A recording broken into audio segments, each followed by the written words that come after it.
The tale of Jake and the curse casting hag. Little Jake bravely stepped out of the house in the evening, despite his mother warning him about the lurking evil and otherworldly creatures in the area. He went for a walk through the dark streets, enjoying the autumn evening. Soon, he noticed an old hag sitting on a bench in the park. She smiled at him, and his heart raced with excitement. But the closer he got to her, the more he felt that something was off. Her eyes were filled with darkness. Her smile was menacing. Darling, what are you doing out at this time? It's time for you to go home, said the old hag, but her voice was low and hoarse, as if exorcising demons. Jake got scared and decided to leave, but the old hag managed to say to him, "You have doomed your family to a curse, boy. Your pride will lead to their demise."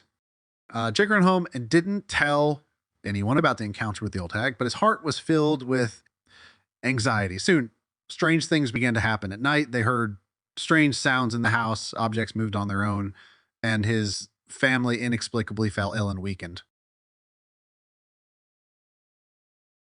These events only intensified the fear that gripped Jake. He began to delve into his family's history and found out that his ancestors had been connected to a dark force ever since his great-grandfather. He decided to try to unravel this riddle and set out in search of answers.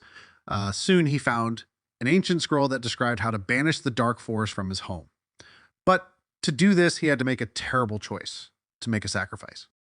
Jake resolved to take a desperate action and performed a ritual expelling the dark force from his home. But along with it, he summoned a terrifying monster that cursed him and his family to eternal suffering. Now Jake has to live with the heavy burden of his lineage, battling the monster that constantly haunts him and his loved ones. He realized that meddling with dark forces would not leave him in peace until he finds a way to overcome the curse that weighs heavily on his family.